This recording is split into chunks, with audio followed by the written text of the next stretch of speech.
दीपावली की हार्दिक शुभकामनाएं। प्रकाश का पर्व दीपावली भारतीय संस्कृति की कालातीत निरंतरता का प्रतीक है। 5 दिनों तक चलने वाला यह पर्व सतयुग, त्रेता और द्वापर युग की घटनाओं से प्रेरित है। धनतेरस शरीर माध्यम खलु धर्म साधनम के महात्म्य को चरितार्थ करते हुए दीपावली महोत्सव का आरंभ आयुर्वेद के प्रवर्तक आदि चिकित्सक भगवान धन्वंतरी के प्रादुर्भाव दिवस से होता है। मान्यता है कि सतयुग में समुद्र मंथन के फलस्वरूप भगवान धन्वंतरी चिकित्सा शास्त्र और अमृत कलश के साथ इसी दिन अवतरित हुए थे।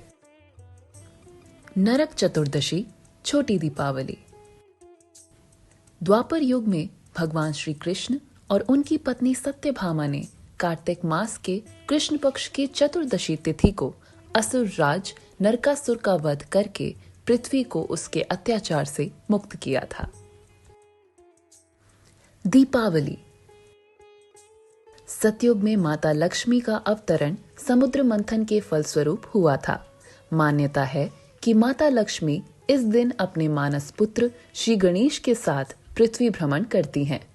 त्रेता युग में रावण वध के पश्चात प्रभु श्री राम का अयोध्या आगमन इसी दिन कार्तिक अमावस्या को हुआ था। उनके आगमन की प्रसन्नता को अयोध्या वासियों की भांति आज भी लोग दीपमाला करके अभिव्यक्त करते हैं। गोवर्धन पूजा द्वापर युग में इंद्र के अभिमान को चूर करने एवं गोकुल वासियों की वर्षा से रक्षा हेतु भगवान श्री कृष्ण ने गोवर्धन पर्वत को अपनी कनिष्ठा पर उठा लिया था। भगवान की भक्त वत्सलता को स्मरण करते हुए स्वयं को प्रभु को समर्पित करने की प्रेरणा दिवस के रूप में इस दिन को मनाते हैं। भाई दूज कहा जाता है कि मृत्यु के देवता यम की बहन यमी चाहती थी कि उनके भाई उनके घर आएं, परंतु व्यस्तता के कारण यम उनसे मिलने नहीं जा पाते थे। जब यमराज आखिरकार उनसे मिलने गए तो यमी ने उनका बड़ा स्वागत सत्कार किया। उन्होंने भाई के आने की खुशी में मिठाई बांटी और भाई का टीका किया। इस पर यम ने प्रसन्न होकर यमी से वरदान मांगने को कहा। यमी ने बहनों के लिए एक दिन मांगा जिस दिन भाई हर वर्ष बहनों के घर आया करेंगे। इसी दिन भगवान श्री कृष्ण नरकासुर वध के पश्चात अपनी बहन सुभद्रा के पास गए थे। सुभद्रा ने उनके माथे पर तिलक लगाया और आरती की।